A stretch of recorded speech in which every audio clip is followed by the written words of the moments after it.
When you're passionate, everybody cheers you on. They're stoked for you. Oh, you found your passion? Awesome. Follow your passion. Live with passion. Be passionate. Chase your passions. Everything, like passion. Passion's good. Like, the world's gonna be like, yay, passion. When you're obsessed, they're like, why you gotta be so crazy? Why can't you be satisfied? Why do you always gotta get things so perfect? Why do you spend so much time here? When you're obsessed, people think you're nuts.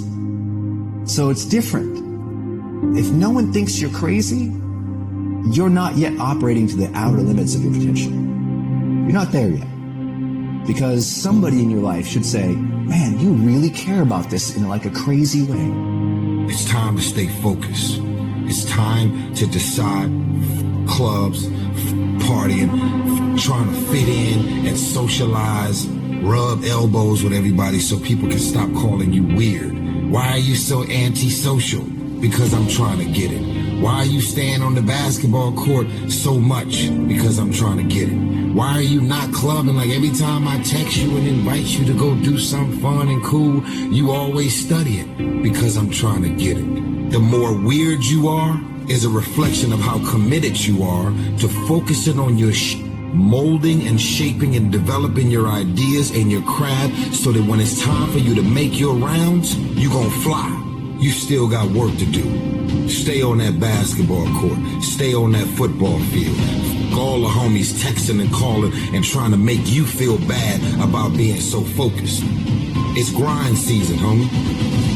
I'm obsessed with improvement. Every day I'm getting better. There are those of you with phones, and every new phone that comes out, you get it. Every upgrade, you get it. Every piece of software, you get it. You are upgrading your technology, and you've not upgraded yourself. So listen to me. There are those of you saying, I want to be a millionaire. I want to be the best at this company, right? But your value system says you believe in sleep more than you believe in grinding. Your value system says you are a consumer and not a producer. And if you're going to go to the next level, your values are going to have to change.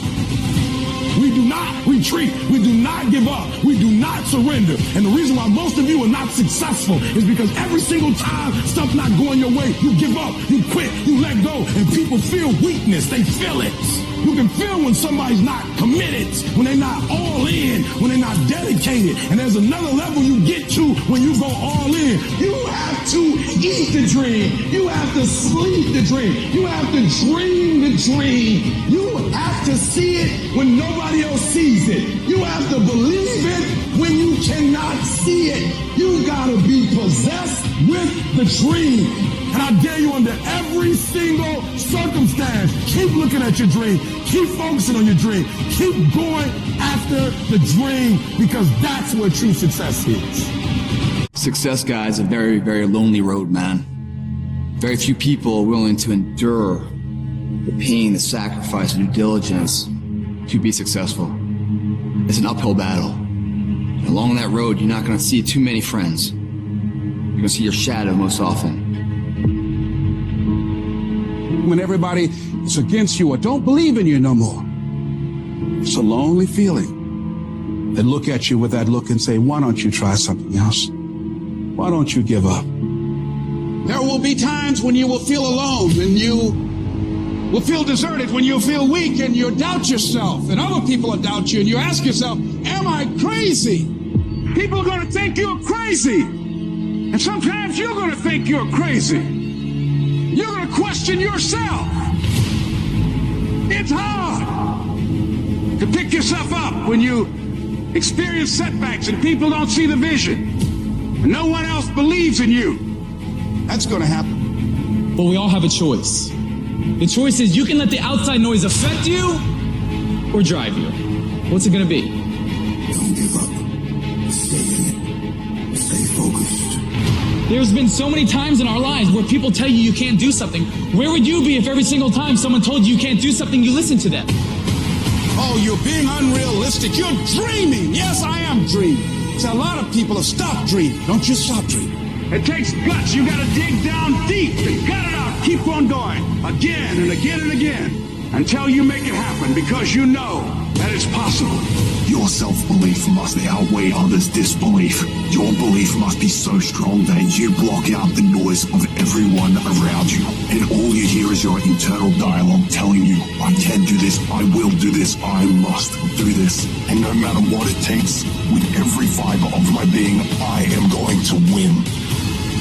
You've got to ask yourself, what's your why? What motivates you? What pushes you? What drives you? And if that thing is internal, if nobody has to call you, if nobody has to prod you, if nobody has to reward you, if nobody has to give you anything, if you are self-motivated and self-regulated, you can have it, you can be it, you can do it. Judge not according to appearances. Don't judge your circumstances and the possibilities for your future based upon what you have now and because of what's going on now. No. You must have the faith to call forth those things that be not as though they were. And for some of you, you stop dreaming. You dream for a week and you stop because things around you don't look good. You dream for a month, then when you get hit in the mouth, you quit and you give up. You dream for a while, and when people tell you crazy, when people tell you stupid, and when people tell you can never get done, you stop dreaming and you go back to knowledge. People are going to laugh at you. But let me tell you, I believe in revenge like Frank Sinatra. He said the best revenge is massive success. You must have faith. You've got to believe in yourself. You've got to believe in your abilities. You've got to believe in your service, your company, your ideas. Unquestionably, take that leap of faith. Trust yourself and believe and know within yourself. And don't doubt in everything in you that everything is going to be all right. I dare you to use your imagination. I dare you when you're broke to use your imagination. I dare you when you're rich to use your imagination. I dare you under every single circumstance. Keep dreaming. Keep looking at your dream. Keep focusing on your dream. Keep going after the dream because that's where true success is. Everybody wants to prize, but nobody loves the process. Everybody wants to be a champion, but nobody's willing to put in the work that it takes to be a champion. Everybody wants to hold up the trophy and say, man, I did it, but nobody's willing to put in the work that it takes to do it. I love the process. I love the thought of working for what I want. And I firmly believe you're never supposed to wish for it more than you're willing to work for it. Your expectations never supposed to exceed your effort. But a lot of people, they wish, and they're not willing to work. And the great thing about life has a funny way of testing all of us and seeing how bad we really want what it is that we say we want. What if you get weak along the way and you throw in a towel on yourself, you surrender to your emotions? What then? A lot of people become discouraged, they become frustrated, and they say, oh, what the heck? And they go back to doing what they were doing before, saying it doesn't work. Take quitting out your vocabulary. Take it out. Cry if you must. Rest if you must. But the worst thing you can do is quit. When you want something bad, you can't count the cost. Because if you count the cost and you see how much it costs, you might give up. So you got to go in knowing that I don't count the cost. I do as many reps as it takes. I study as long as it takes. I pay whatever the price is. You get to a point where you don't count it. You just do whatever it takes to get whatever you want. Put yourself in a position where you can't retreat, where it's do or die, sink or swim. Here's what you'll find out. You'll develop incredible swimming skills. You'll find yourself stroking unlike you've ever seen before. Through the inspiration of desperation, you'll become more creative than ever before. Throw your whole self into it. So as we look at the future, we can decide that from this day forward, as I look at all the dimensions of my life, looking at myself mentally, emotionally, and spiritually, I'm going to do all I can do to develop me.